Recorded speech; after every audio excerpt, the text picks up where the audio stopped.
இவ்வளோ உற்சாகத்தோட தெய்வ பிரசன்னத்தில் இருக்க நமக்கு அனைவருக்கும் கர்த்தர் தந்த கிருபைக்காக ஸ்தோத்திரம் செலுத்துகிறேன். Pastor, thank you. உங்களுடைய அந்த வாழ்த்துக்களுக்காக. நிறைய நாள் உயிரோடு இருக்க சொன்னார், பயமாக இருக்குது அப்படி இருந்தா. ஆனால் இன்னைக்கு தெய்வ பிரசன்னத்தில் நிற்கும் போது கர்த்தர் தருகிற ஆயுசு நாட்கள் அவர்களுக்காக. பாஸ்டர் அறிமுகம் பண்ணும்போது சொன்னார், நமக்காக தனியாக வந்து உட்கார்ந்துரு, நிம்மதியாக இருக்குது இப்போ 2 நாளாக.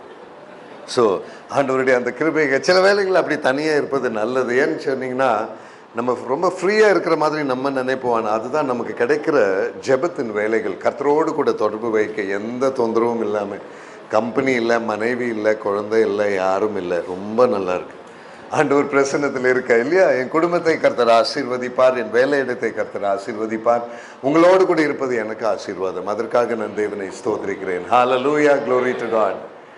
இந்த காலை வேளையில் நம்மளுடைய வேத வார்த்தையின் தியானத்திற்காக நம்ம கடந்து வரும் பொழுது ஒரு காரியத்தை ஆவியானவர் தெளிவாக எனக்கு உணர்த்தி தந்து கொண்டிருக்கிற காரியம், நீங்கள் உங்கள் வாழ்க்கையில் இப்படி சபை கூடி வரும்பொழுதும் சரி, குடும்பத்தின் காரியங்கள், வேலை இடங்கள், பிஸ்னஸ், அது என்னவாக இருந்தாலும் சரி, செய்கிறதெல்லாம் கர்த்தருக்கென்ற எண்ணத்தோடு நம்ம செய்ய வேண்டும். காரணம் என்னன்னு கேட்டிங்கன்னா, நம்மளுடைய இந்த உலக வாழ்க்கை முடிந்த பின்பு, ஒருவேளை இங்கே பிஸ்னஸில் இருக்கலாம், வேலையில் இருக்கலாம், இல்லை குழந்தைகளாக படித்து கொண்டு இருக்கலாம், எந்த வயது இல்லை நம்ம இருந்தாலும், என்ன வேலை அலுவல் நம்ம கையில் இருந்தாலும், இந்த உலக வாழ்க்கை முடியும் பொழுது இங்கே செய்த கிரியைகளுக்கு நம்ம பதில் கொடுக்க வேண்டிய ஒரு பொசிஷனில் தான் ஆண்டவர் நம்மை பார்ப்பார். ஆகையால் கொலோசியர் 3:23 வசனம் முதலாவது எடுத்து பார்ப்போமா? கொலோசியர் 3வது அதிகாரம் அதனுடைய 23 வசனம். ஒரு அருமையான வார்த்தை அங்கே சொல்லுகிறது, நீங்கள் எதை செய்தாலும்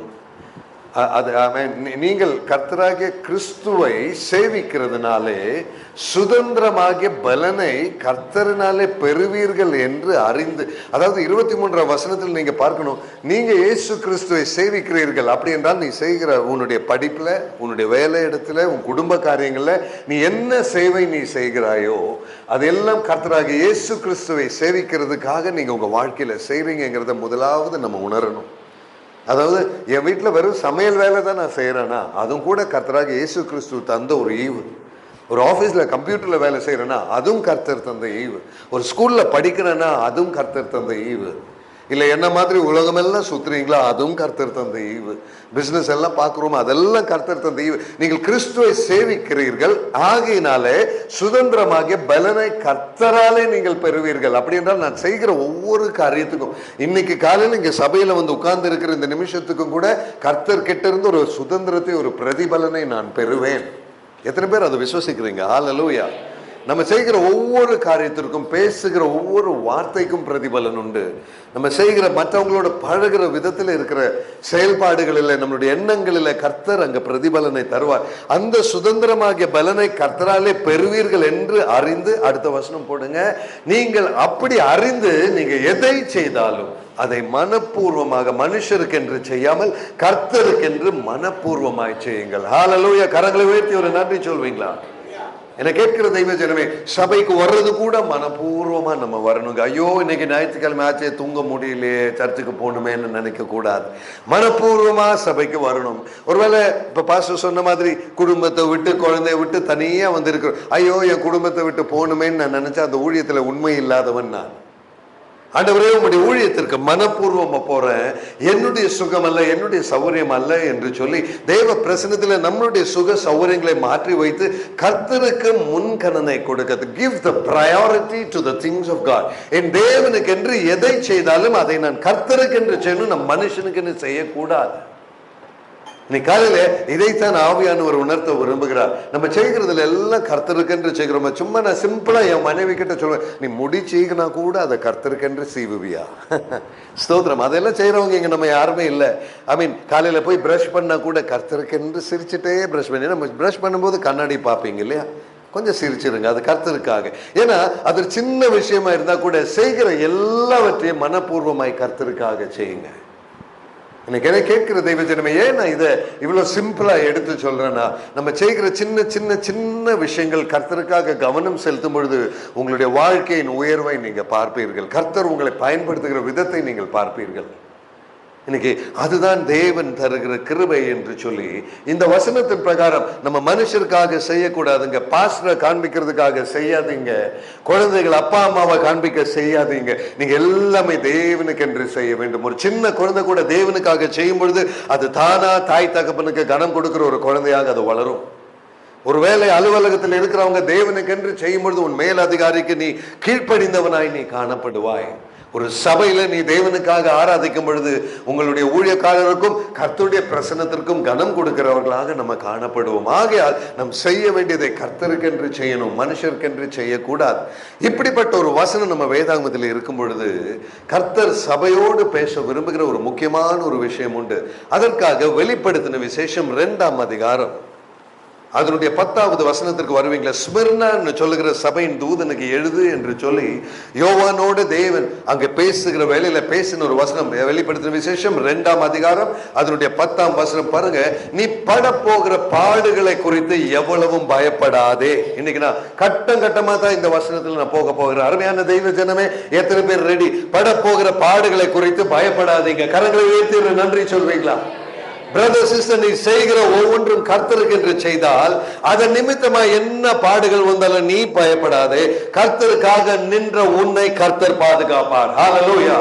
ஒரு வாதை முன் கூடாரத்தை அணுகாது, உன் தலையிலிருந்து ஒரு முடி கூட கீழே போகாது. Because you are standing for the glory of God. நீ பட போகிற பாடுகளை குறித்து நீ எவ்வளவு பயப்படாதுன்னு கர்த்தர் சபையை பார்த்து சொல்கிறார். அப்படி என்றால் கர்த்தரே சபைக்கு சொல்லுகிறார், உனக்கு பாடுகள் வரும் என்று. இன்னைக்கு காலையில ஆண்டவராக இயேசுவின் நாமத்தில் நான் சொல்லுகிறேன், இந்த வெளிப்படுத்தின விசேஷம் ஸ்மிர்னா சபைக்கு எழுதினது, இந்த வார்த்தைகளை தூதனுக்கு சொன்னதுக்கு நம்மளுடைய கர்த்தராக இயேசு கிறிஸ்து தாமே அவர் சொல்லுகிறார், ஏ சபையே, நீ பட போகிற பாடுகளை குறித்து நீ கவலைப்படாதே. இன்னைக்கு காலையில் இந்த உற்சாகத்தின் வார்த்தையை தேவன் தருகிறார். பாடுகள் இல்லாத வாழ்க்கை யாருக்கும் கிடையாது. ஆனா பாடுகள் வரும் பொழுது கிறிஸ்தவனே, இயேசுவை நேசிக்கிற சகோதரனே சகோதரியே, நீ பயப்பட வேண்டாம். உலகத்தில் இருக்கிறவன் பயப்படுவான், ஆனால் ஒரு விசுவாசி பயப்பட தேவையில்லை. ஹல்லேலூயா, glory to God. இது கர்த்தருடைய வாக்குத்தத்தம். இதோ நீங்கள் சோதிக்கப்பட பொருட்டாக பிசாசானவன் உங்களில் சிலரை காவலில் போடுவான். அப்படின்னா உன் வாழ்க்கையெல்லாம் ஐஸ்வர்யமா நடக்கும், நல்லா இருக்கும்னு சொல்லவே இல்லை. பிசாசானவன் உன்னை சோதிப்பான், உங்களில் அநேகரை காவலில் போடுவான். அப்படி என்று சொன்னால் இயேசுவை ஆராதிப்பது நிமித்தமாய் உங்களுக்கு நிறைய பிரச்சனை வரும். இங்கே அமர்ந்திருக்கிற நிறைய பேர் உங்க வாழ்க்கையில அனுபவிப்பீங்க. குடும்பத்துக்குள்ளேயே பிரச்சனை. நீ சர்ச்சுக்கு போறியா? நான் வரலன்னு கணவன் சொல்வார். நீ சர்ச்சுக்கு போறியா? நான் வரலன்னு மனைவி சொல்வார். அந்த இடத்துல உங்களை குற்றம் சாட்டுவார்கள். ஏன் ஆராதிக்க போற? எதுக்கு இப்ப சர்ச்சில் போய் என்ன கிடைக்க போகுது?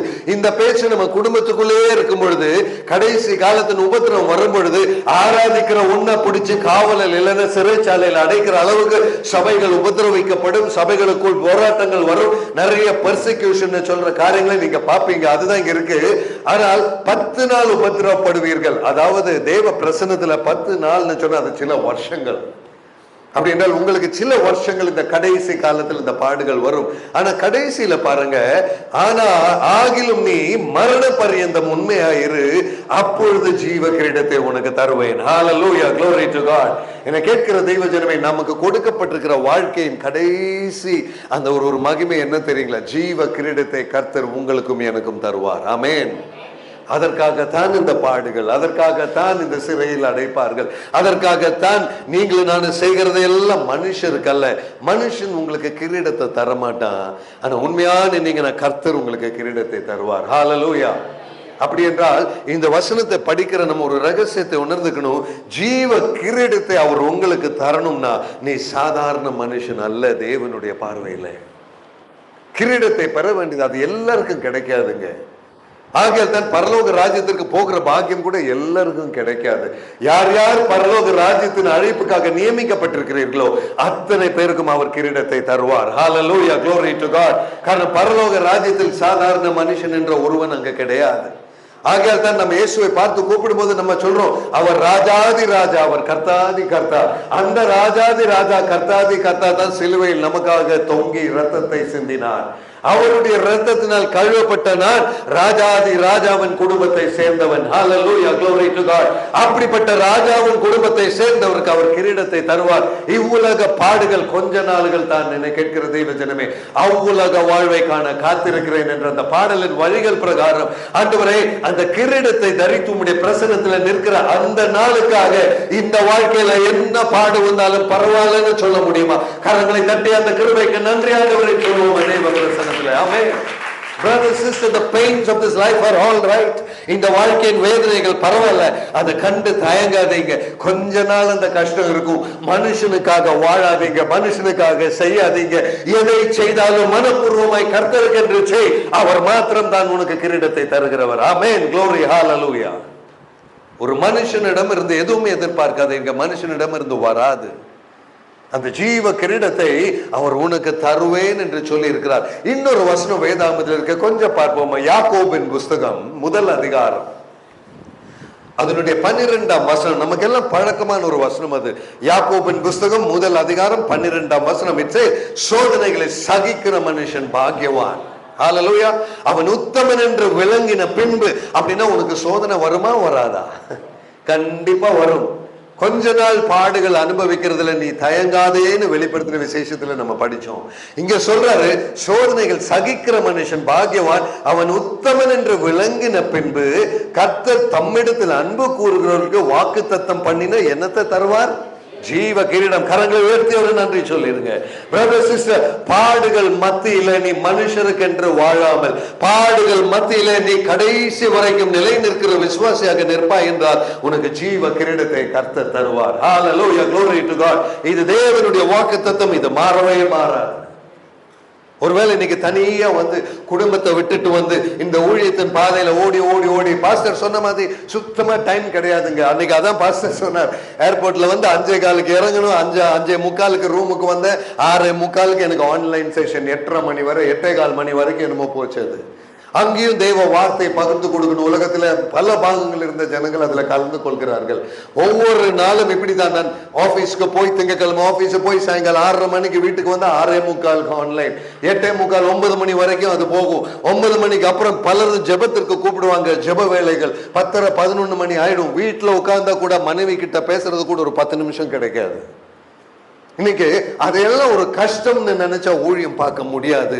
அந்த மனைவியை தந்தது தேவன், அந்த குழந்தையை தந்தது தேவன், குடும்பத்தை தந்தது தேவன். அவர்களை கர்த்தர் பார்த்துக் கொள்கிறார். ஹல்லேலூயா, glory to God. இன்னைக்கு மாலையில நான் சொல்றேன், தெய்வ ஜனமே, உலக மனுஷனுடைய விருப்பத்தின் பிரகாரம் நடக்க நான் அழைக்கப்படவில்லை. என் தேவ சித்தத்தை செய்ய கர்த்தர் எங்களை அழைத்திருக்கிறார். glory to God. அதை உணர்ந்து நிற்கிறவர்களுக்காக நான் தேவனை ஸ்தோத்திரிக்கிறேன். இன்றைக்கு என்னுடைய வாழ்க்கையின் அனுபவத்தை நான் சொல்வது, நீங்களும் அதை பின்பற்ற. காரணம், என் குடும்பம், என் மனைவி, என் புருஷன், என்னுடைய வேலைகள், என்னுடைய அலுவல்கள், அது இதுன்னு சொல்லி ரொம்ப பிஸி, எங்களுக்கு நேரமே இல்லைன்னு சொல்ற ஒரு பழக்கத்தில் இந்த சமுதாயம் அமர்ந்து விடுகிறது. அப்படி அல்ல, நேரம் நீங்க திரும்பிக் கொள்ள வேண்டும். என் தேவனுடைய காரியங்கள், என் ஜெப வேலைகள், என் கர்த்தருடைய வார்த்தை, அவருக்காக நிற்பது, பிறனுக்காக ஜெபிப்பது, பிறருடைய பிரச்சனைகளுக்காக நிற்பது, அப்படிப்பட்ட காரியங்களுக்காக உன்னை செலவு செய்வாயானால் உன் குடும்பத்தை கர்த்தர் ஆசீர்வதிப்பார், உன் வேலையை கர்த்தர் ஆசீர்வதிப்பார், உன் கையின் பிரயாசத்தை கர்த்தர் ஆசீர்வதிப்பார். நீ மனுஷனுக்காக செய்வதை விட தேவனுக்காக செய்வதில் முன்கணனை கொடுப்பாயா, அது உன் வாழ்க்கையை மாற்றும். அங்க நீ தேவனுடைய கரத்தை நீ காண்பாய். ஆனா சாத்தானவன் என்ன யோசனை கொடுப்பான் தெரியுமா? ஐயோ, my work is so important, எனக்கு வேலையில டைமே பத்தல, அதுக்கப்புறம் வந்து நாளைக்கு செய்ய வேண்டிய காரியங்களை யோசிச்சு பிளான் பண்ண வேண்டியது இருக்கு, அதுக்கடையில குழந்தை காரியங்களை பார்க்கணும், அதுக்கடையில ஸ்கூலுக்கு போகணும், அதுக்கடையில சமையல் பண்ணணும், அதுக்கடையில வீட்டு காரியங்கள் பார்க்கணும், எங்கெங்க நேரம் ஜெபிக்கிறதுக்கு இந்த பாஸ்டர் எல்லாம் சொல்ற மாதிரி முடியுமா? கண்டிப்பா அப்படி நினைச்சா முடியவே முடியாது. ஆனா தேவ பிரசன்னத்துல நிக்கணும்னு நினைச்சா அது கண்டிப்பா முடியும். அதுதான் தேவ கிருபை. ஹல்லேலூயா, glory to God. 24 மணி நேரம் தான் எல்லாருக்கும் இருக்குங்க. ஆனா அந்த 24 மணி நேரத்தில் கர்த்தருக்கு முதலிடம் கொடுக்க ஒரு தீர்மானத்தை எடுப்பதுதான் வாழ்க்கையின் அருமையே.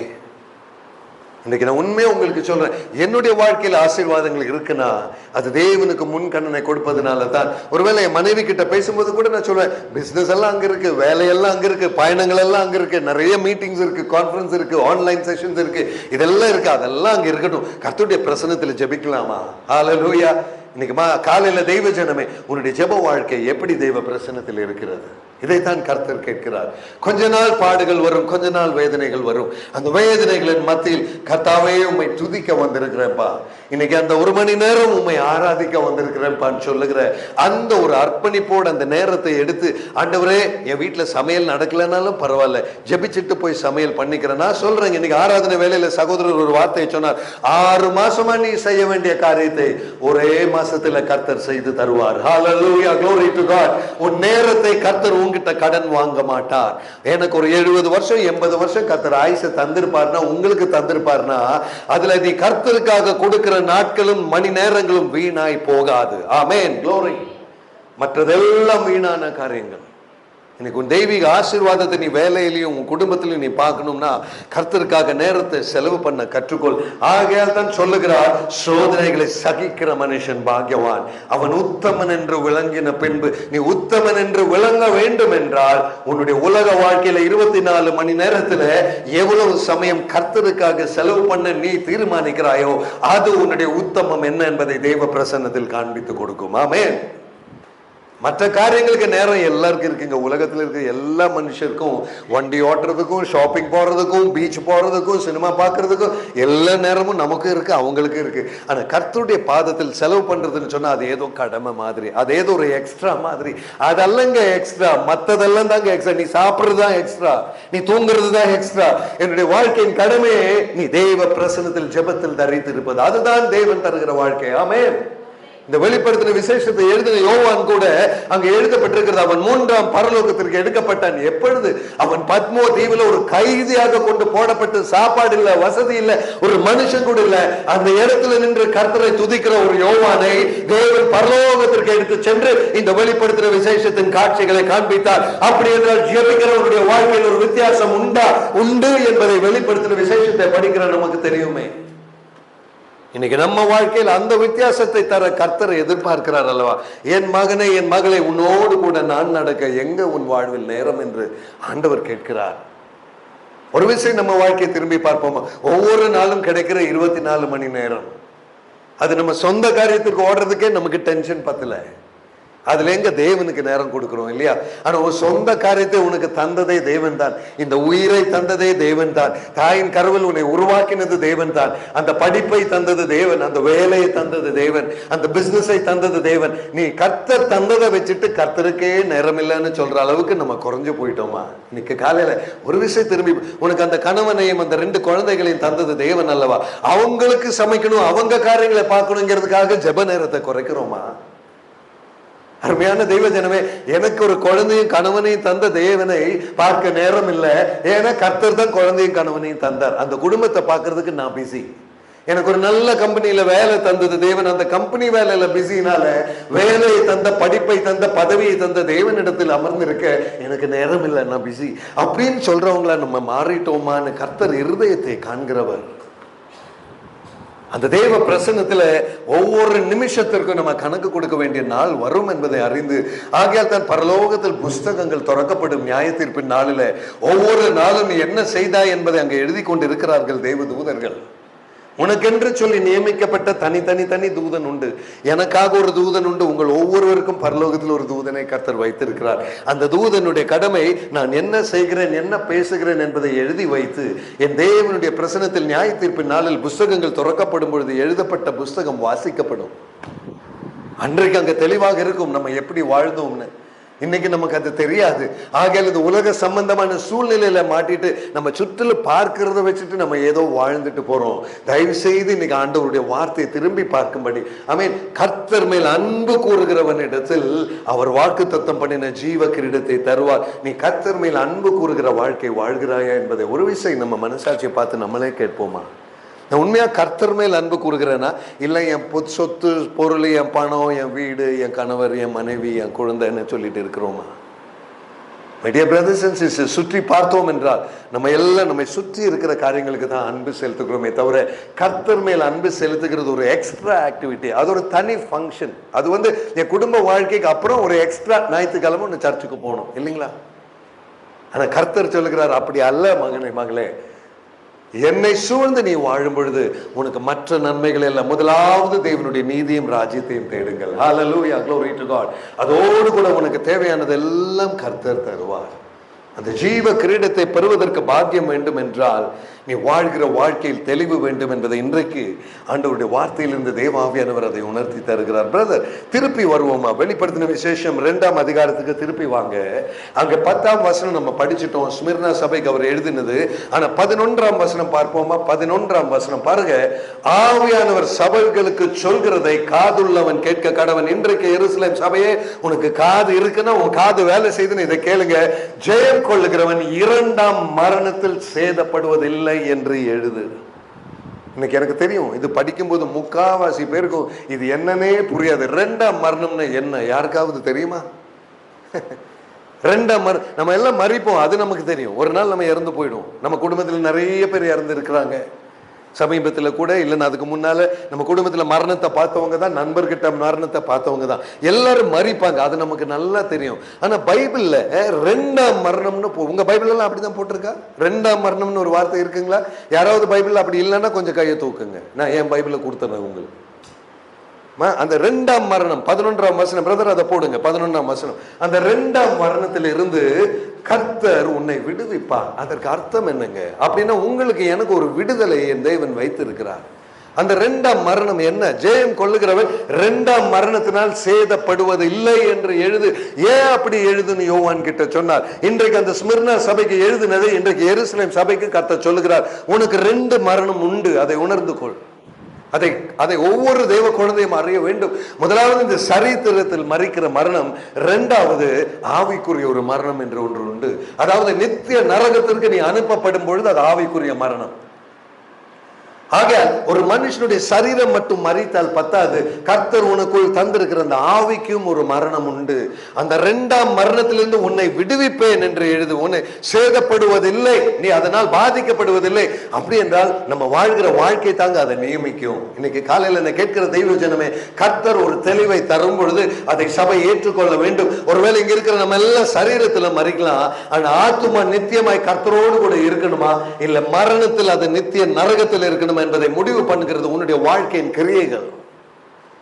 ஆகையால் உன் தெய்வீக காரியங்களுக்கு நீ எவ்வளவு நேரத்தை செலவழிக்கிறாய்? நீ செய்கிறதெல்லாம் மனுஷருக்கென்று செய்யாமல் மனப்பூர்வமாய் கர்த்தருக்கென்று செய்கிறாயா என்பது உங்க மனசாட்சிக்கு தான் சொல்ல முடியும், வேற யாருக்கும் சொல்ல முடியாது. கர்த்தருக்கு தெரியும், அவர் புஸ்தகத்தில் எழுதி வைப்பார். 2வது உங்க மனசாட்சிக்கு தெரியும். இந்த 2 நபரை தவிர வேறு யாருக்கும் அது தெரியாது. இன்னைக்கு காலையில பேசிக் கொண்டிருக்கிற எனக்கு உங்க வாழ்க்கை பற்றி தெரியாதான ஒண்ணு, என் வாழ்க்கை பற்றி எனக்கு தெரியும் இல்லையா? என் மனசாட்சிக்கு தெரியும் நான் எங்க தப்பு செய்யறேன். அதே இடத்துல கர்த்தர் அதை எழுதி வைக்கிறார். சாஜி ஏப்ரஹாம் செஞ்ச தவறுகள் அங்க ஒரு புஸ்தகத்தையே அவர் வைத்திருக்கிறார். ஒரு விஷயம் வேதாகமத்திலிருந்து அதை பார்ப்போமா? ஒரு தெளிவாக ஒரு அதிகாரமே கர்த்தர் இந்த தெளிவுக்காக தந்திருக்கிறார். ஆனா நிறைய பேர் நம்ம அதை தவறிட்டோம், அதை படிக்கல. இன்னைக்கு ஆவியானவர் அந்த தெளிவை தரும்படி விரும்புகிறார். வெளிப்படுத்தின விசேஷம் 20வது அதிகாரம் எல்லாரும் எடுத்துக்கொள்ளுங்கள். ஒவ்வொரு வசனமா பார்க்க போறோம். அங்கே 3ஆம் 4வது வசனத்திலிருந்து நம்ம பார்ப்போம். வெளிப்பாடு 20 4ஆம் வசனத்திலிருந்து நான் படிக்க போகிறேன். கவனத்தோடு நீங்க பார்க்கும்படி நான் கேட்டுக்கொள்கிறேன். ஆமென். அதற்கு பின்பு கொஞ்சம் வெளிப்பாடு 24 அன்றியும் நான் சிங்காசனங்களை கண்டேன். பார்த்தீங்களா? பரலோகத்துல நிறைய சிங்காசனங்கள் உண்டு. அந்த சிங்காசனங்களை கண்டேன், அவைகளின் மேல் உட்கார்ந்து இருந்தார்கள். அது யாருன்னு யோவானுக்கு தெரியல, உட்கார்ந்தாருன்னு மட்டும்தான் எழுதி இருக்கு. நியாய தீர்ப்பு கொடுக்கும்படி அவர்களுக்கு அதிகாரம் அளிக்கப்பட்டது. அப்படின்னா இந்த உயிரோட வாழ்ற உங்களுக்கு எனக்கும் நியாய தீர்ப்பு கொடுக்கும்படி சிலரை அதிகாரப்படுத்தி பரலோகத்துல தேவன் வைத்திருக்கிறார். ஜெயம் கொள்ளுகிறவனுக்கு ஜீவ கிரீடம் தருவேன் என்று சொன்னாரே, நம்ம படிச்சோமே. அந்த ஜீவ கிரீடம் உனக்கு எனக்கு தருமா வேண்டாம்னு நியாயம் தீர்க்க அவர்களுக்கு அளிக்கப்பட்டது.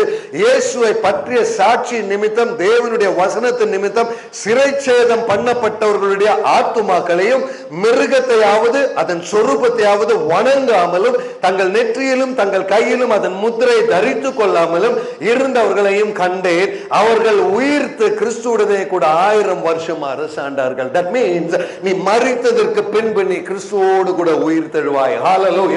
நேற்றைய தினத்துல செய்தியில அதான் பார்த்தேன். கர்த்தருடைய 2ஆம் வருகையில கிறிஸ்துவுக்குள் மரித்தவர்கள் முதலாவது எழும்புவார்கள். அது முதல் உயிர் தெழுதல். அப்படின்னா நீ கிறிஸ்துவுக்குள் வாழ்ந்தால், உண்மையுள்ளவனாக வாழ்ந்தால், தேவனுக்கென்று செய்கிற மனப்பூர்வமான உண்மையுள்ளவனாக வாழ்ந்தால், கர்த்தருடைய 2ஆம் வருகையில் நீ மரித்தாலும் நீ உயிர் தெழுவாய். அப்படின்றால் மரித்தவன் திருப்பி உயிரோட வருவான். அதனால்தான் வெளிப்படுத்தின விசேஷத்துல பார்த்தோம், கர்த்தராகிய இயேசு கிறிஸ்துவின் வருகையில் எல்லா கண்களும் அவரை காணும், அவரை குத்தினவர் கூட அவரை காண்பார்கள், உலகத்தின் கோத்திரத்தார் எல்லாரும் அவரை கண்டு புலம்புவார்கள் என்று சொல்லி நேற்றைய தினத்தில் அதை படிச்சோம். வெளிப்பாடு 1:7. என கேட்கிற தெய்வ ஜனமே, அவர்களை கண்டு புலம்புகிற ஜாதி யார் தெரியுமா? இந்த உலகத்தில் வாழும்போது கர்த்தருக்கென்று வாழாமல் பணத்திற்காக, பதவிக்காக, சுகத்திற்காக, சௌகரியத்திற்கு வாழ்ந்தவன் புலம்புவான். காரணம், அவனுக்கு நித்திய ஜீவன் கிடையாது. ஆனால் நீயோ சபையே, நீயோ தெய்வ ஜனமே, கர்த்தருக்கென்று மனப்பூர்வமாய் வாழ்ந்தால் நித்தியதையில் வாழ வேண்டிய ஜீவ கிரீடத்தை உனக்கு தருவார். கரங்களை உயர்த்தி நன்றி சொல்வோமா? இந்த ஒரு உண்மையை புரிந்து கொள்ளத்தான் இன்றைக்கு கர்த்தர் நம்மோடு இந்த வார்த்தை பேசுகிறார். இப்படிப்பட்ட உனக்கு இரண்டாம் மரணம் இல்லை.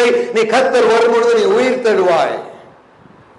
இல்ல கர்த்தருடைய வருகையில் உயிரோடு இருக்கிறோம்னா அவரோடு கூட ஆகாயத்தில் நம்ம எடுக்கப்படுவோம். அதையும் நம்ம நேற்றைக்கு படித்தோம் 1 தெசலோனியர்ல. ஆனால் இன்றைக்கு இந்த வசனம் கீழே பாருங்களேன், தங்கள் கைகளிலும் தங்கள் நெற்றியிலும் அந்த முத்திரையை தரித்து கொள்ளாமல் இருந்தவர்களையும் கண்டேன். அவர்கள் உயிர்த்து கிறிஸ்துவுடனே கூட 1000 வருஷம் அரசாண்டார்கள். இந்த 1000 வருஷம் அரசாள வேண்டிய கூட்டத்தில் தாங்க இன்னைக்கு இந்த சபையில இத்தனை பேரும் நம்ம இருக்கிறோம். அரசு ஆளுகிறவனுக்கு கொடுக்கப்படுகிற பதவி தான் கிரீடம். ஹல்லேலூயா. கிரீடம் இல்லாமல் நீ அரசு ஆள முடியாது. ஒரு பதவி இல்லாமல் நீ அரசு ஆள முடியாது. இன்னைக்கு மாலையில என்னை கேட்கிற, காலையில என்னை கேட்கிற அருமையான தெய்வ ஜனமே, கிரீடம் பெறுற அளவுக்கு சோதனைகளை சகித்து கொண்டு வாழ்கிற ஒரு சுபாவம் உனக்கு உண்டா? கர்த்தர் தம்மேல் அன்பு கூறுகிறவர்களுக்கு மாத்திரம்தான் ஜீவ கிரீடத்தை தருவார். அவன் தான் அரசாளுவான் என்ற தெளிவு இந்த வசனத்தில் இருக்கு. அடுத்த வசனம் போடுங்க பிரதர், 5வது வசனம், வெளிப்பாடு 20:5 பாருங்க. மரணம் அடைந்த மற்றவர்கள் அந்த 1000 வருஷம் முடியும் அளவு உயிர் அடையவில்லை. ஹல்லேலூயா. தயவு செய்து தெய்வ ஜனமே, நீ கர்த்தருக்காக வாழாமல் என் வேலையில பிஸி, என் கணவனால பிஸி, என் குழந்தையால பிஸி, எனக்கு ஜெபிக்க நேரம் கிடைக்கலன்னு சொல்ற நீ உயிர் தழ மாட்டாய். 1000 வருஷம் நீ உயிர் தழ மாட்டாய். இதுவே முதலாம் உயிர் தழுதல். இந்த முதலாம் உயிர் தழுதல் உண்மையாக கிறிஸ்துவுக்காக வாழ்கிற ஒருவனுக்கு மாத்திரமே. இன்னைக்கு காலையில நான் கேட்கிறேங்க, கர்த்தருடைய வருகை இன்னைக்கு இருக்கும்னா உண்மையா உயிர் தழுகிறவர்கள் எத்தனை பேர் நம்ம கூட்டத்தில் நம்ம இருக்கிறோம் என்பது ஒரு விஷயம் இந்த வசனத்தின் வெளிச்சத்துல கொஞ்சம் பார்ப்போமா? ஆண்டவரே, என் ஜெப வாழ்க்கையில ஜெபிக்கிறது கூட டைம் இல்லை, பைபிள் படிக்க டைம் இல்லை, இயேசுவை கூப்பிட டைம் இல்லை, ஆராதிக்க எனக்கு சரியா வர முடியல, பல விஷயங்கள் எனக்கு இருக்கு, வேலை சம்பந்தம், அது இது, பிஸி பிஸி பிஸி பிஸி. அப்படிப்பட்ட நீ உயிர் தழ மாட்டாய். இது முதல் உயிர் தழுதல். அப்படிப்பட்ட நீ 1000 வருஷம் அரசாட்சியில் கர்த்தரோடு கூட இருக்க மாட்டாய் என்ற தெளிவை இன்னைக்கு வெளிப்படுத்தின விசேஷம் 20:5 தருகிறது. அருமையான தெய்வ ஜனமே, ஜீவ கிரீடத்தை பெற விரும்புகிறவர்கள் இன்னைக்கு கொஞ்சம் ஜாக்கிரதையாக உங்களுடைய சொந்த வாழ்க்கையை திரும்பி பார்க்கும்படி ஆவியானவர் உணர்த்துகிறார். உன் தேவனுடைய காரியங்களுக்கு நீ கொடுக்கிற அந்த அந்த அந்த அந்த சமயம் எவ்வளவு? உன் தேவனுடைய காரியங்களுக்கு மிச்ச நேரத்தை ஒதுக்குறாயா, இல்ல தேவனுக்கு சமயத்தை கொடுத்துட்டு மிச்ச நேரத்தில் மற்றவைகளை செய்கிறாயா? இந்த 2 கூட்டத்தில் எதுல நீ இருக்கிறாய்? நம்ம எல்லாம் மிச்ச நேரத்தை தேவனுக்கு ஒதுக்குற கூட்டத்துல நம்ம பட்டுட்டோம், எப்படியோ அங்க மாட்டிட்டோம். இன்னைக்கு கர்த்தர் அதை உணர்த்துகிறார். ஏதோ மிச்ச நேரத்துல ஆராதிக்கிறதுக்கு போல, மிச்ச நேரத்துல ஜெபத்திற்கு போல, மிச்ச நேரத்துல பைபிள் படிக்கலாம், மிச்ச நேரத்துல ஜெபிக்கலாம், மிச்ச நேரத்துல தேவனுடைய காரியங்களை பார்க்கலாம், டைம் கிடைச்சா பார்க்கலாம். பாஸ்டர் சொன்னார், டெய்லி செய்தி போடுறேன் காலையில 5 மணிக்கு, அதெல்லாம் பார்க்கலாம், நேரம் இருந்தா பார்க்கலாம். நம்ம எவ்வளவு பிஸி, அவர் செய்தி யார் பார்க்கறது? இல்லைன்னா பஸ்ல போய் போர் அடிக்கும் போது பாஸ்டர் ஏதோ போட்டிருப்பாரு, அந்த டைம்ல பார்க்கலாம். அப்படின்னா மிச்ச நேரத்துல ஆண்டவருடைய வார்த்தைக்குன்னு சொல்லி ஒதுக்கக்கூடிய ஒரு மனப்பான்மை நமக்கு உண்டா? ஒருவேளை வீட்டுல 4 கெஸ்ட் வந்துட்டாங்கன்னா இன்னைக்கு சர்ச்சு போக வேண்டாம், ஆன்லைன்ல பாத்துக்கலாம்னு சொல்லக்கூடிய மனப்பான்மை இன்னைக்கு நிறைய இருக்கு இங்க உலகம் எங்குமே. இந்த மிச்ச நேரத்தை தெய்வ காரியங்களுக்கு ஒதுக்குற நீ கண்டிப்பாக முதலாம் உயிர் தழுதலில் இருக்க முடியாது. இந்த தெளிவை தான் ஆண்டவருடைய வார்த்தை தருகிறது. ஆகையால் தான் நான் சொல்ல, இந்த வெளிப்படுத்தின விசேஷம் 20வது அதிகாரம் நிறைய பேர் வெளிப்படுத்தின விசேஷமே படிக்கிறது இல்லை. அதுல முக்கியமா 20வது அதிகாரம் படிக்கவே மாட்டாங்க, படிச்சா கூட. ஏன்னா படிச்சு வரும்போதே ஐயோ பயமா இருக்கு, 20 வரைக்கும் எல்லாம் வரமாட்டாங்க. இன்னைக்கு நேரடியா 20வது அதிகாரத்தை எடுத்து சொல்ல ஆவியானவர் என்னை ஏவினார். இந்த சபை மக்களுக்காக, உங்களுக்காக. கரங்களை உயர்த்தி ஒரு நன்றி சொல்வீங்களா?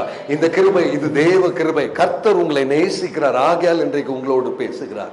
அடுத்த வசனம் போடுங்க பிரதர், 6வது வசனம், மிக மிக முக்கியமான அதிகாரம் பாருங்க. முதலாம் உயிர் தெழுதலுக்கு பங்குள்ளவன் பாக்கியவானும் பரிசுத்தவானுமாய் இருக்கிறான். ஹல்லேலூயா, glory to God.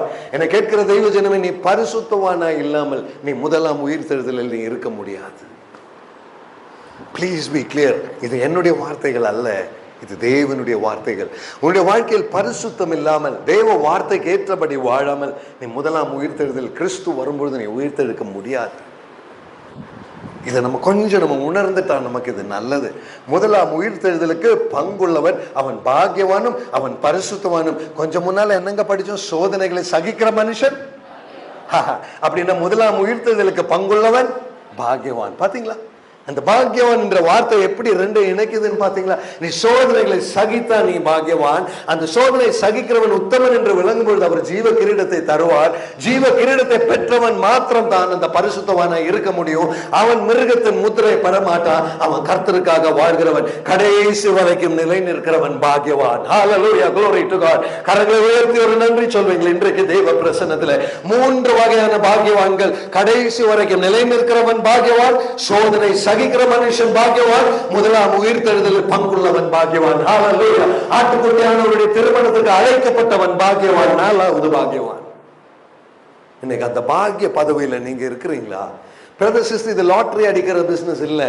என் வாழ்க்கையில பாக்கியவான் ஆகணுமா வேண்டாமான்னு நானே முடிவு பண்ண கர்த்தர் அந்த விடுதலை நமக்கு தந்திருக்கிறார். நீங்க ஒரு பாக்கியவானா இருக்க விரும்புறீங்களா? பாக்கியவதியா இருக்க விரும்புறீங்களா?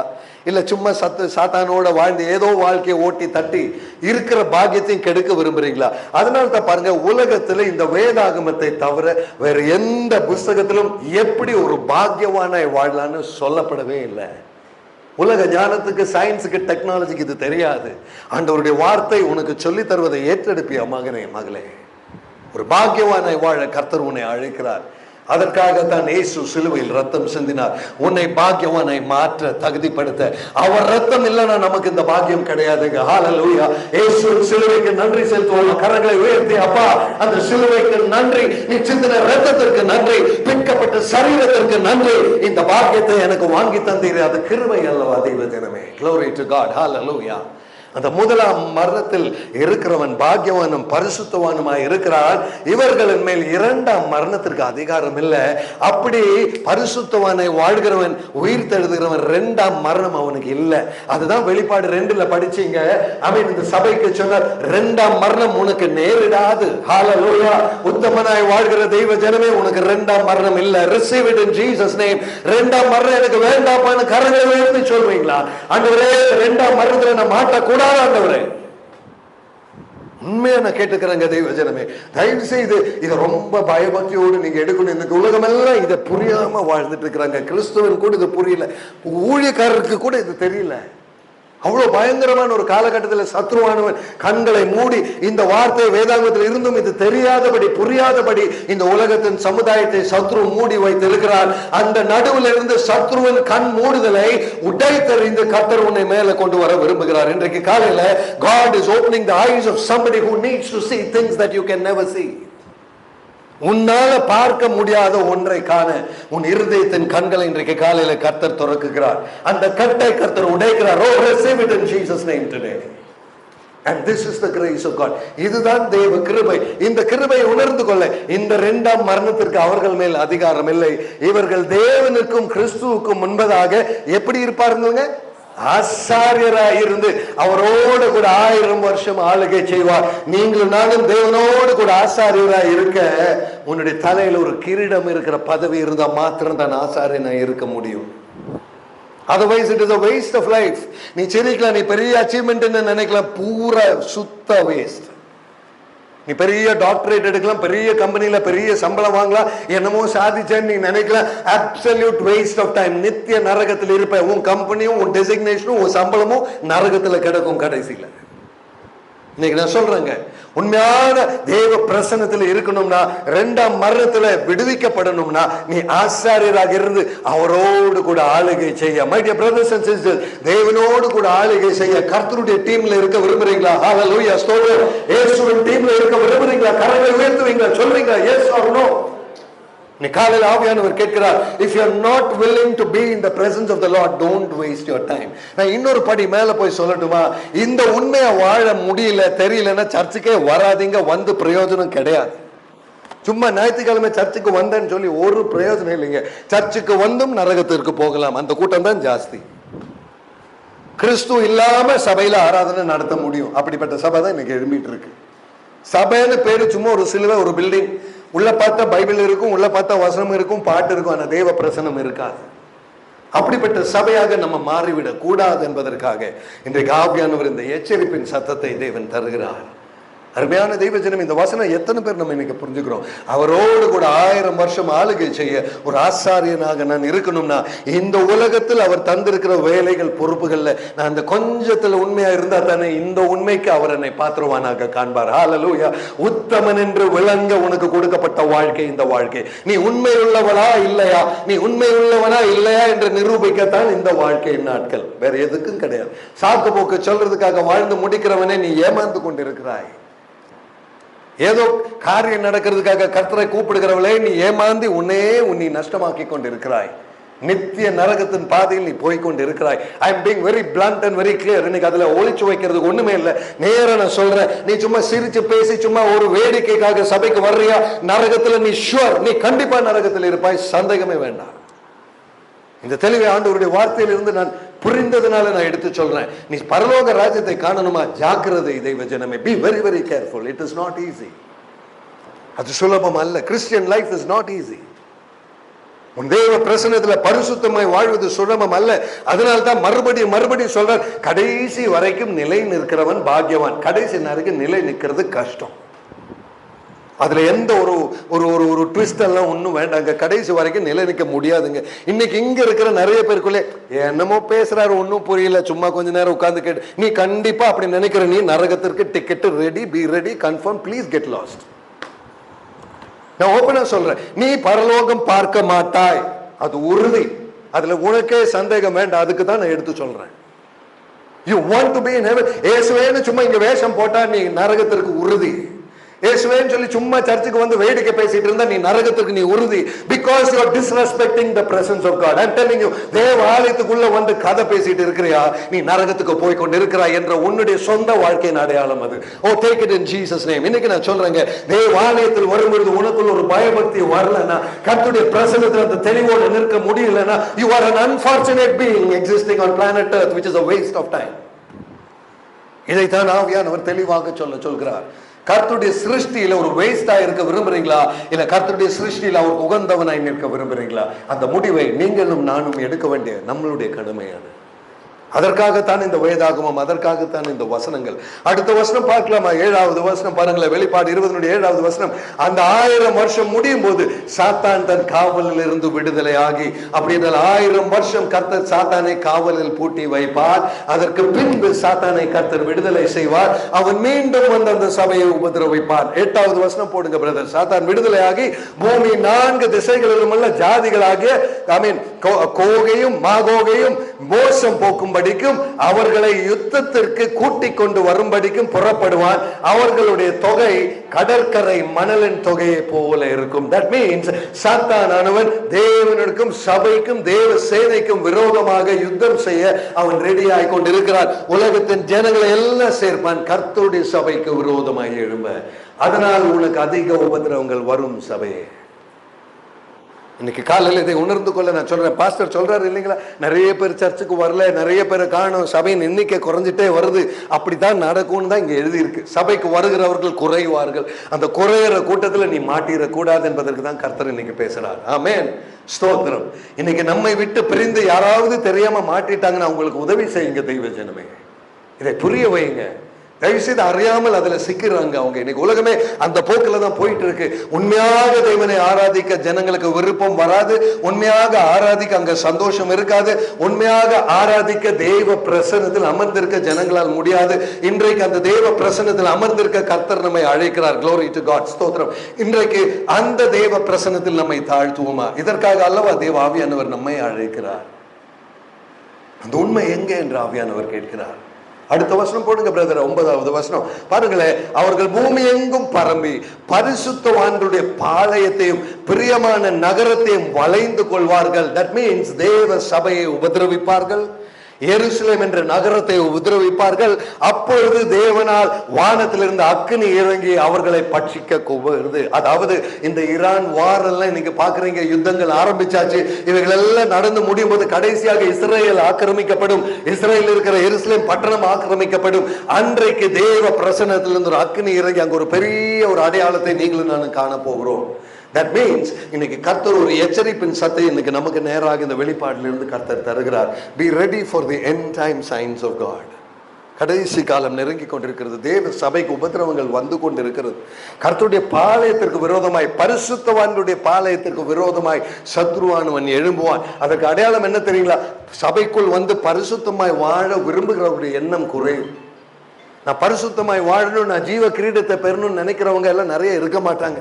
கொஞ்சம் பேரை குறைஞ்சிருவாங்க. 1000 பேர் இருந்த சபையில 100 பேரா குறைஞ்சிருவாங்க. மிச்சம் 900 பேரும் விழுந்து போயிடுவாங்க. அதனால தான் சொல்றாரு, கடைசி வரைக்கும் நிலை நிற்கிறவன் பாக்கியவான். கடைசி வரைக்கும் நிலை நிற்க மாட்டாங்க, சபையில இருக்க மாட்டாங்க.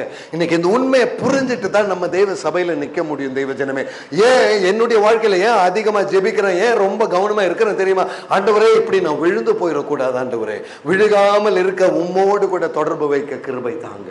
Hallelujah, glory to God. நான் சொல்றேன் தெய்வ ஜனமே, ஏதோ ஜெபிங்க ஜெபிங்க ஜெபிங்கன்னு சொல்வது சும்மா அது கடமை அல்ல. நீங்கள் விழுந்து போகாமல் இருக்க உங்களுக்கு ஜெப வாழ்க்கை தேவை. கரங்களை உயர்த்தி நன்றி சொல்வீங்களா? glory. நம்ம திறமையில, நம்ம படிப்புல, நம்ம அறிவுல நம்ம நிக்க முடியாது. கர்த்தருடைய கிருபை இல்லாமல் ஒருவனாலும் நிக்க முடியாது. எவ்வளவு பெரிய திறமைசாலியா இருந்தாலும் சரி, நான் விழுந்து போகாமல் இருக்க, சாத்தான் என்னை ஏமாத்தாமல் இருக்க, நான் நிற்க உம்முடைய கிருபை எனக்கு தேவை ஆண்டவரே. இன்னைக்கு அமெரிக்க தேசத்துல பாத்தீங்கன்னா பெரிய பெரிய சர்ச்சுங்க, லட்சக்கணக்குக்கு ஜனங்கள் வர்ற பெரிய மெகா சர்ச்சினுடைய பாஸ்டர்ஸ் எல்லாம் ஒண்ணா விழுந்துட்டே இருக்கிறாங்க. ஆன்லைன்ல பார்த்தா தெரியும். ஒருத்தர் பொண்ணு கேஸ்ல மாற்றாரு, ஒருத்தர் பண கேஸ்ல மாற்றாரு, ஒருத்தர் வேற என்னமோ தவறு செய்யறாரு. எல்லாம் லைனா இன்னைக்கு அமெரிக்கால இருக்கிற ஒரு 25 பாஸ்டருடைய லிஸ்ட் எனக்கு தெரியும். நல்லா ஊழியம் செஞ்சுட்டு இருந்தாங்க. ஒண்ணு ஒண்ணா விழுந்து தப்பு செய்து சாத்தானுடைய வலையில மாட்டி இன்னைக்கு அந்த சபைக்கு லீடர்ஷிப் இல்லாம, இப்ப ரொம்ப ரீசெண்டா கென்னித் ஹேகன் சொல்லக்கூடிய பெரிய 1.5 லட்சம் பேர் கூடி ஆராதிக்கக்கூடிய சபையில அவங்க பேர பையன் போய் தவறான உறவுகள்ல ஈடுபட்டு அவனை பதவியில இருந்து மாற்றி அந்த சபையை விட்டு ஆளுங்க இறங்கி போயிட்டாங்க. இன்னைக்கு 1.5 லட்சம் பேர் ஆராதிச்ச இடத்துல இன்னைக்கு 5000 பேர் கூட இல்ல. அவ்வளோ பெரிய சபையில காலி அடிச்சு வெறிச்சோடி கிடக்கிறதுனுடைய வீடியோ ஆன்லைன்ல இருக்கு, நீங்க போய் பார்க்கலாம். சத்ருவானவன் எங்க சபையை உடைக்கலாம், எங்க சபையை தகர்க்கலாம்னு சொல்லி தீவிரமாய் செயல்பட்டு கொண்டிருக்கிறார். ஆனால் தெய்வ ஜனமே, அதை அறிந்த நீ தீவிரதை உள்ள ஒரு ஜெப வாழ்க்கைக்குள் இறங்குவாயா? Hallelujah, glory to God. உன்னுடைய ஜெப வாழ்க்கையில் எவ்வளவு தீவிரத்தோடு நீ நிற்கிறாயோ அந்த அளவுக்கு தான் நீ தெய்வ பிரசன்னத்துல நீ நிற்க முடியும். நீ கடல்ல போய் நீச்சல் அடிக்கிற மாதிரி தான். அலை வர வர எவ்வளவு தூரம் நீ எனர்ஜி எடுத்து நீச்சல் அடிக்கிறியோ அந்த அளவுக்கு தான் உன்னால முன்னேற முடியும். நீ சும்மா அப்படியே படுத்துட்டேன்னா அலை உன்னை அடிச்சுட்டு போயிடும். இன்னைக்கு அதே அலையின் அனுபவம் தான் இன்னைக்கு கிறிஸ்தவ வாழ்க்கையில. சாத்தானவன் அலை போல் சபையை அடிக்கிறான், விசுவாசிகளை அடிக்கிறான். ஜெப வாழ்க்கை இல்லாமல் நீ சாத்தானுக்கு எதிராக நீச்சல் போட முடியாது. ஆகையால் நீ செய்கிறதை மனுஷனுக்கு என்று அல்ல, மனப்பூர்வமாய் கர்த்தருக்கு என்று செய்வாயா? ஹல்லேலூயா. கரங்களை உயர்த்தி நன்றி சொல்வோமா? உன்னுடைய ஜெபம் மனப்பூர்வமாய் செய்வாயா? உன்னுடைய கிறிஸ்தவ வாழ்க்கையின் பரிசுத்தத்தை மனப்பூர்வமாய் பிடித்துக் கொள்வாயா? தெய்வ ஜனமே, இதல்லவா கர்த்தர் உண்மையில் வைத்திருக்கிற எதிர்பார்ப்பு. And we will never understand it, the world outside. இந்த சபையை விட்டு நீங்க வீட்டுக்கு போனா இதெல்லாம் புரியாது. இந்த சபையிலிருந்து நீ ஸ்கூலுக்கு போனா புரியாது. நீ ஹாஸ்பிட்டலுக்கு போனா, வேலை இடத்துக்கு போனா இதெல்லாம் போயிடும். அங்க இருக்கிற சூழ்நிலையே வேற. அங்க இந்த உலகம் உன்னை இழுத்துட்டு போற சூழ்நிலை. உன் கூட வேலை செய்யறவங்க, நண்பர்கள் எல்லாம் செய்யறத அவங்க எல்லாம் செய்யறாங்களே, நான் ஏன் கொஞ்சம் பண்ணக்கூடாது? அவன் 10 சினிமா பார்க்கறான், நான் ஒரு சினிமா தானே பார்க்கறான். அவன் எல்லா பொண்ணுங்க கூட சுத்துறான், நான் ஒரு பொண்ணு கூட தானே சுத்துறான் அப்படின்னு நினைக்கிற அளவுக்கு சாத்தான் நம்மளை மாத்துவான். My dear brothers and sisters, இன்னைக்கு காலையில உன்னுடைய பரிசுத்த வாழ்க்கையின் எல்லையை நிர்ணயிப்பது கர்த்தர். ஹல்லேலூயா. அது நீ அல்ல. அந்த கர்த்தருடைய அதிகாரத்திற்கு கீழ்ப்படியும்படி உன்னை ஒப்பு கொடுப்பாயா? இதுதாங்க பரிசுத்த வாழ்க்கைக்கு முதல் படியே. ஆண்டவரே, எனக்கு தெரியலப்பா பரிசுத்தமாய் வாழ, என் சூழ்நிலை அனுமதிக்கலப்பா, என்னை சுற்றி இருக்கிறதெல்லாம் தவறா இருக்கு ஆண்டவரே, ஒண்ணுமே புரியல ஆண்டவரே, சொல்லித்தாங்க ஆண்டவரே. ஹல்லேலூயா. கர்த்தர் சொல்லி தருவார். கர்த்தர் சொல்லி தரணும்னா முழங்கால் படிட்டு ஜெபிக்கிற நேரம் உன் வாழ்க்கையில் தேவை. அந்த நேரத்துல கர்த்தர் உன்னோடு பேசுவார், ஆவியானவரை அனுப்புவார், உனக்கு உதவி செய்வார். Glory to God. ஜெப வாழ்க்கை இல்லாமல் அந்த உதவி நீ பெற முடியாது. ஏதோ நான் இப்படி வாழ்றேன், கர்த்தர் பார்த்துக் கொள்வார். கர்த்தர் பார்த்துக் கொள்ளவே மாட்டார். கோயம்புத்தூர்ல ஒரு சகோதரி உண்டு. நிறைய கோடி கோடி சம்பாதிச்சு வச்சு உட்கார்ந்து இருக்கிறாங்க. எப்பவுமே சொல்வார், என் காரியெல்லாம் கர்த்தர் பார்த்துக்குவார், அவருக்கு தெரியும் என் பிரச்சனை. நான் சொல்லுவேன், சிஸ்டர், உங்க பிரச்சனை பார்க்கறதுக்கு அவருக்கு நேரம் இல்லை. நீ சரியாகாமல் கர்த்தர் உன் பிரச்சனையை மாற்ற மாட்டார். ஹல்லேலூயா. நிறைய பேர் அந்த சாக்கு போக்கு, அவர் பார்த்துக் கொள்வார், அவர் பார்த்துக் கொள்வார். இதை சொல்ற சகோதரியே 3வது நாள், பிரதர் எனக்காக ஜெபிங்க, என்ன பண்றதுன்னு தெரியல. நான் சொன்னேன், நீங்க தானே சொன்னீங்க கர்த்தர் பார்த்துக் கொள்வார், பேசாம இருங்க, அப்படி அனுபவிச்சுட்டே போங்கன்னு சொல்லுவேன். அருமையான தெய்வ ஜனமே, சும்மா கர்த்தருடைய பெயரை வீணாய் எடுத்து பிரயோஜனம் இல்லை. உன்னுடைய வாழ்க்கையில் அர்ப்பணிப்பில்லை என்றால் சும்மா கர்த்தர் கர்த்தர் கர்த்தர்னு கண்டதுக்கெல்லாம் சொல்லிட்டு நடக்காதே. அவருடைய பெயர் வீணாய் எடுக்கிறது கூட நீ தண்டனை அனுபவிப்பாய். You have to be careful in using the name of God. தேவனுடைய நாமத்தை விருதாவாய் எடுக்க கூடாது என்ற கற்பனை உண்டு நமக்கு. Don't use the name of the Lord your God in vain. My dear brothers and sisters, எதை எடுத்தாலும் கர்த்தர் பார்த்துக் கொள்வார், கர்த்தர் இடத்தில் ஜெபிச்சிருக்கிறேன், கர்த்தர் பார்ப்பார், கர்த்தர் நடத்துவார், கர்த்தர், சும்மா அதை பழக்க தோஷத்துல கூட அப்படி சொல்லி பழகாதீங்க ப்ளீஸ். கர்த்தர் பார்ப்பார். யாருக்கு தெரியுமா? உத்தமனாய் நிற்கிறவனுக்கு அவர் பார்ப்பார். ஹல்லேலூயா. உத்தமன் அல்லாதவனுக்கு பார்க்கிற வேலை கர்த்தருக்கு கிடையாது. தெளிவா நான் சொல்றேன், பாபத்தில் வாழ்கிற ஒருவனுடைய காரியத்தை பார்க்கிற வேலை கர்த்தருக்கு கிடையாது. உன் பாபத்தை விட்டு மனஸ்தாபப்பட்டு மனம் திரும்புவாயானால் கர்த்தர் உனக்கு இறங்குவார். Hallelujah, glory to God. That is the qualifying factor to receive the presence of God. பாருங்களே, அப்பொழுது தேவனால் வானத்திலிருந்து அக்கினி இறங்கி அவர்களை பட்சிக்கும். That means அந்த சபையை கர்த்தர் பாதுகாப்பார். உபத்திரவம் அனுபவிச்சு கடைசி வரைக்கும் நிலை நிற்கிறவனை கர்த்தர் பாதுகாப்பார். அவர் அக்கினியை அனுப்புவார். அடுத்த வசனம் போடுங்க பிரதர், 10வது வசனம் பாருங்களேன். மேலும் அவர்களை மோசம் போக்கின பிசாசானவன், உங்களை இத்தனை நாள் ஏமாத்திருந்த பிசாசானவனும் மிருகமும் கள்ள தீர்க்கதரிசியுமாய் இருக்கிற இடமாகிய அக்கினியும் கந்தகமும் நிறைந்த கடலிலே அவர்கள் தள்ளப்படுவார். அந்த சாத்தான் தள்ளப்படுவான் கடைசியில. அது வரைக்கும் நீ பல்ல கடிச்சிட்டு நிக்க வேண்டியது வரும். ஹல்லேலூயா. அவர்கள் இரவும் பகலும் அங்கே வாதிக்கப்படுவார்கள். ஆமென். என்னை கேட்கிற தெய்வ ஜனமே, நித்திய நித்தியமாய் வாதிக்கப்படுவார்கள். இந்த கூட்டத்தில் இருக்கக்கூடாதுன்னு தான் நேற்றைக்கு செய்தியிலும் இந்த வசனம் வந்தது, கவனிச்சிருப்பீங்க.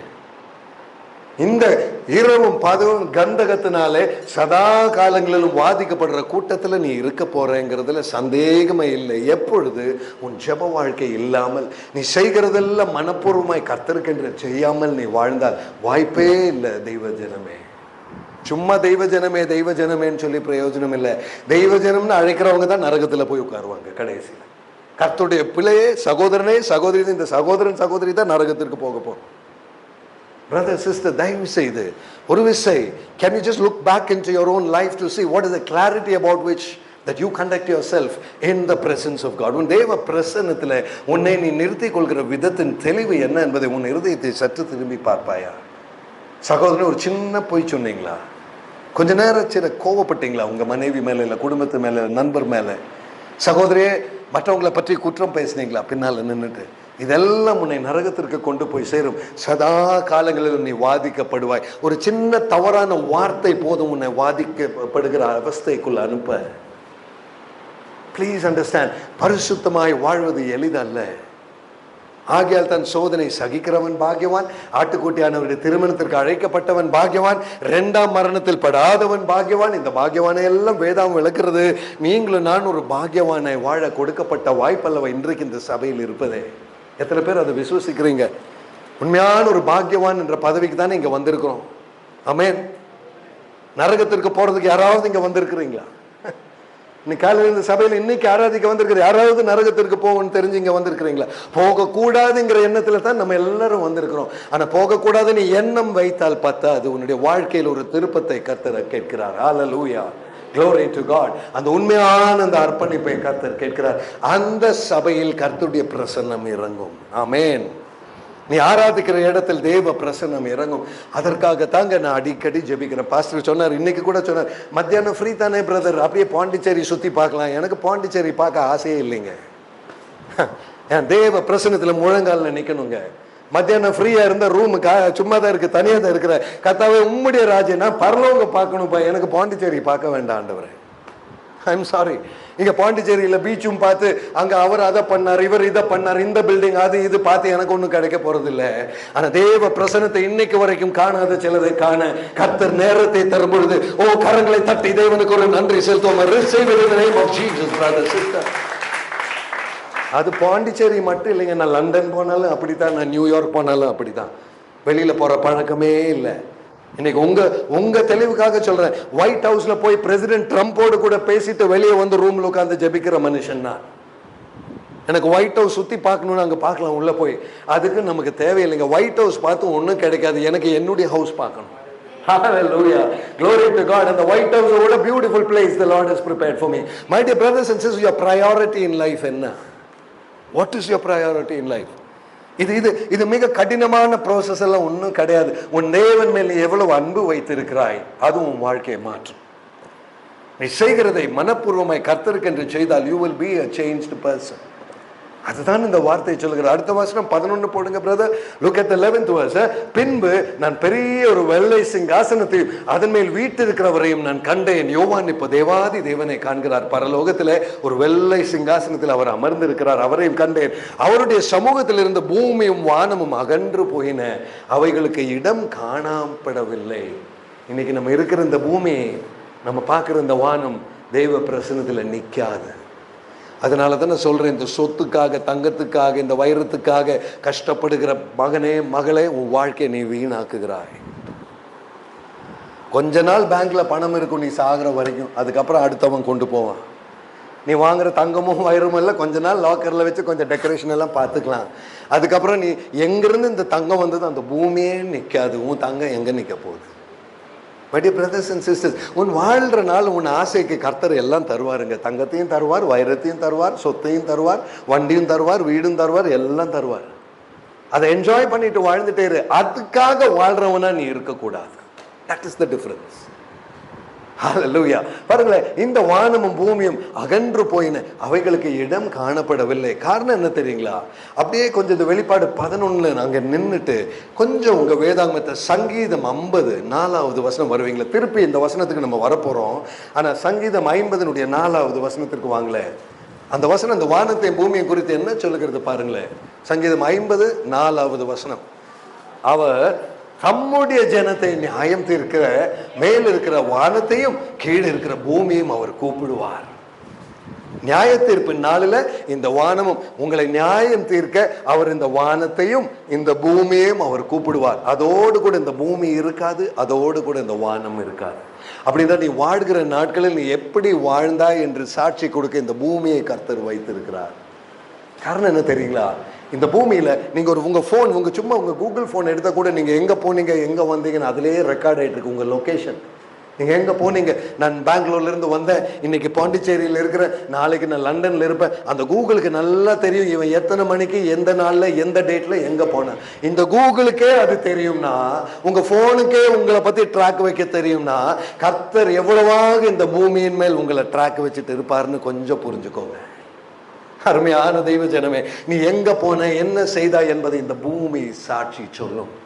அதனால்தான் அவர் தம்முடைய ஜனத்தை, இந்த சபையில் அமர்ந்திருக்கிற நீங்க தான் அவருடைய ஜனம் இல்லையா? நம்ம தான் அவருடைய ஜனம்.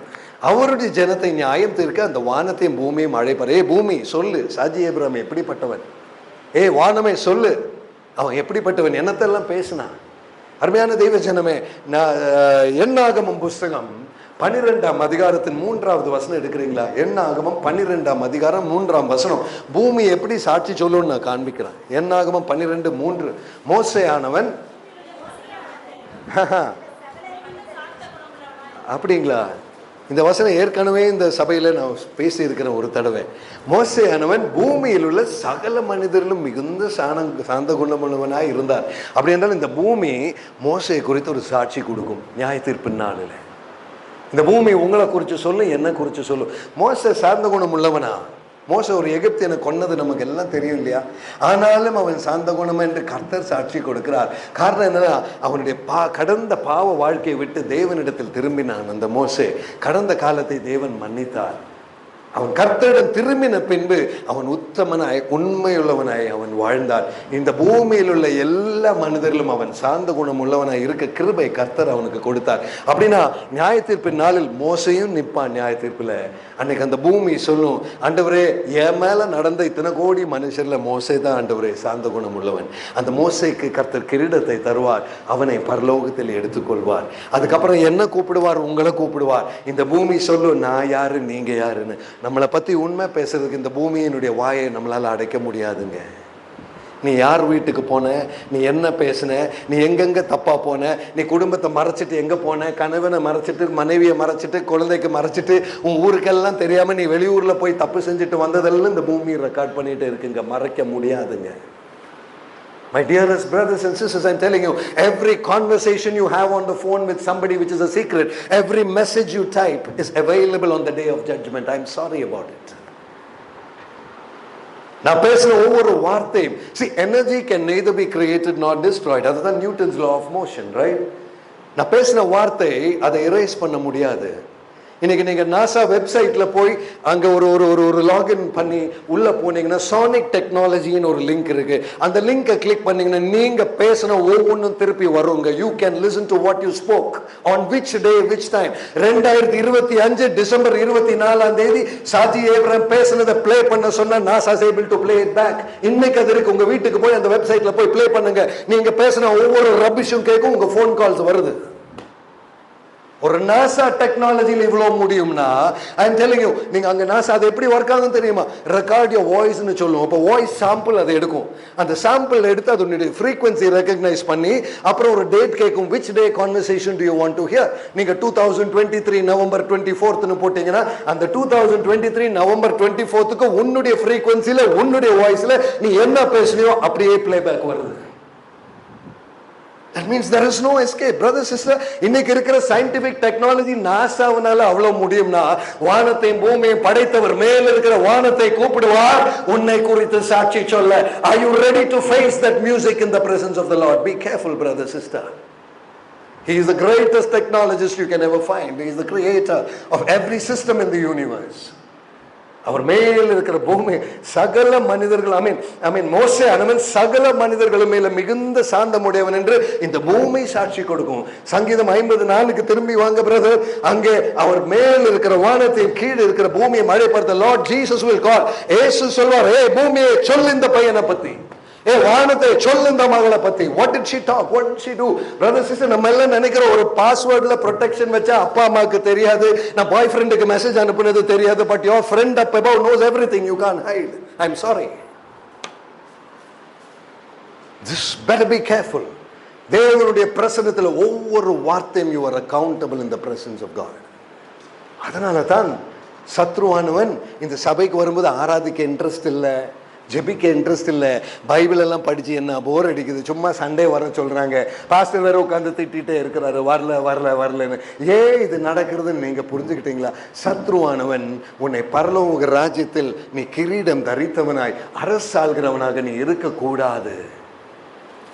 உன்னை நரகத்திற்கு அழைச்சிட்டு போகணும்னு ஆசைப்படுற சாத்தானுக்கு நீ விட்டு கொடுக்கிறாய். அறியாமல் உன்னையே நீ அவனுக்கு அடிமையாக்குகிறாய்.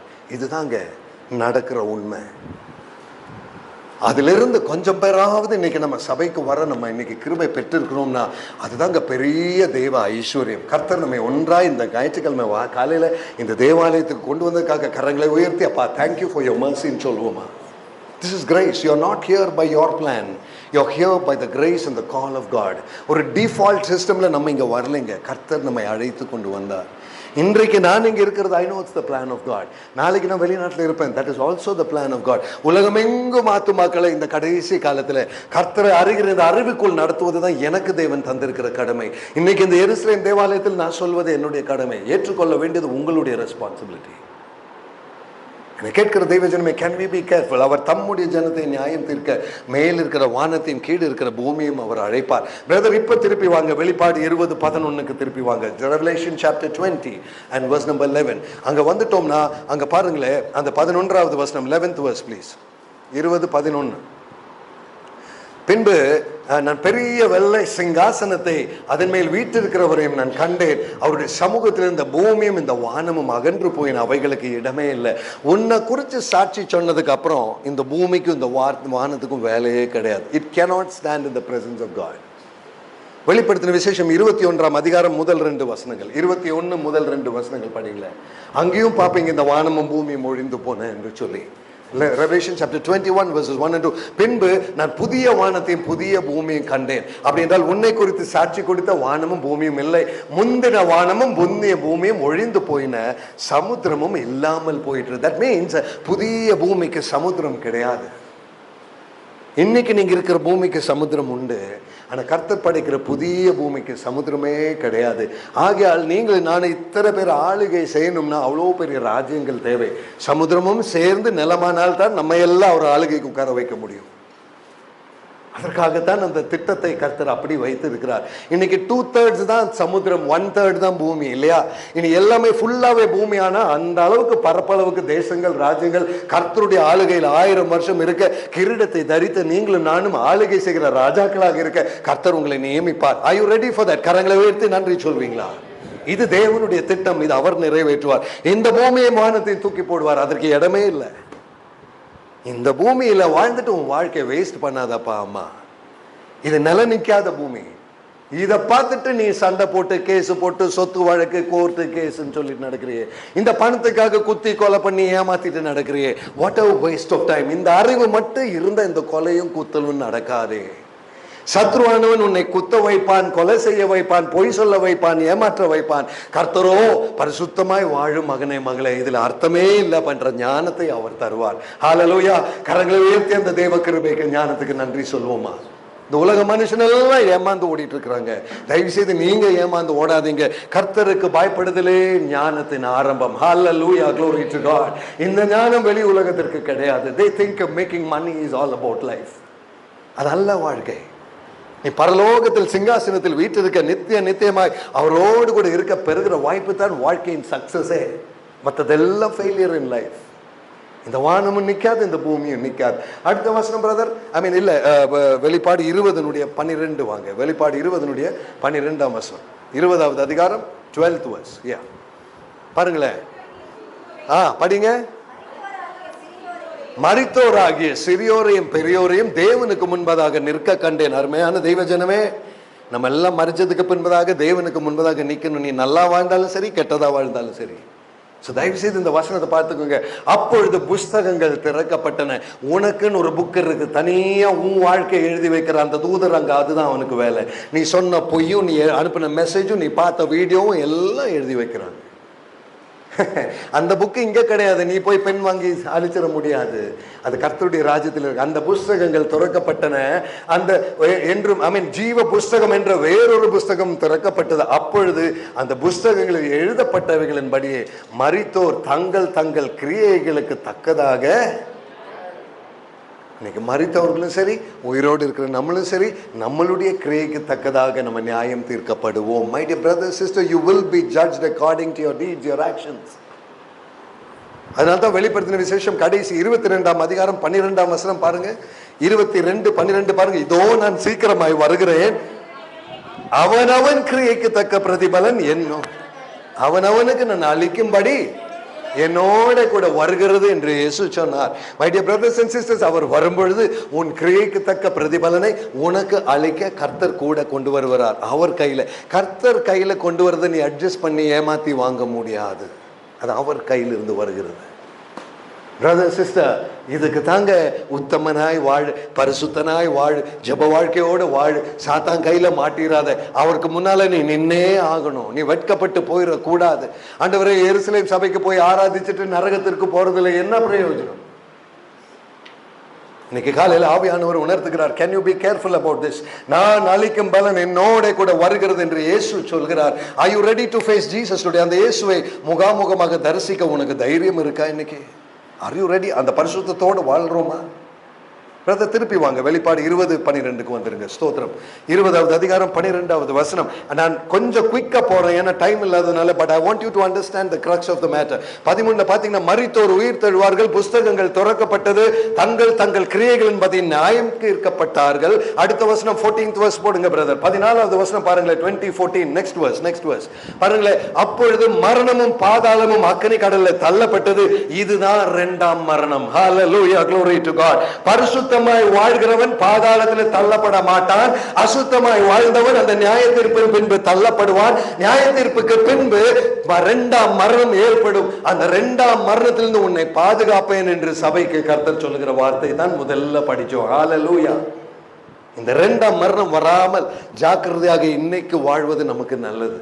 புஸ்தகங்கள் திறக்கப்படும் பொழுது அந்த புஸ்தகத்தில் என்னை குறித்த தெளிவுகள் இருக்க வேண்டும். இந்த வானம் சாட்சி சொல்லும், பூமி சாட்சி சொல்லும், புஸ்தகம் சாட்சி சொல்லும். பிரதர் சிஸ்டர், அங்க மாட்டாம இருக்கணும்னா இன்னைக்கு முழங்கால் படிட்டு ஜெபிக்கிற ஒரு ஜெப வாழ்க்கை நமக்கு தேவை. And God is calling you to that today. Where is your prayer life? You are wasting your life. உன் வாழ்க்கையை நீ வேஸ்ட் பண்ணிட்டு இருக்கிற. Don't do that. இன்னைக்கு தயவு செய்து இந்த வார்த்தையை கேட்டு அந்த எச்சரிக்கையின் பிரகாரம் நிற்க கர்த்தருடைய ஆவியானவர் நம்மை அழைக்கிறார். Can we be careful before the word of God? அடுத்த வசனம் போடுங்க பிரதர். 15th verse. ஜீவ புஸ்தகத்தில் எழுதப்பட்டவனாக காணப்படாதவன் எவனோ அவன் அக்கினி கடலிலே தள்ளப்படுவான். இன்னைக்கு காலையில் என்ன கேட்கிற தெய்வ ஜனமே, உன் பேர் ஜீவ புஸ்தகத்தில் இருக்கிறதா என்பதை உன்னுடைய மனசாட்சி சொல்லும், வேற யாரும் சொல்ல முடியாது. If you're clear in the presence of God, ஜீவ புஸ்தகம் என்ற ஒரு புஸ்தகமும் திறக்கப்பட்டது, உன் புஸ்தகம் அல்லாமல் இன்னொரு புஸ்தகமும் திறக்கப்பட்டது. அப்படித்தானே பார்த்தோம்.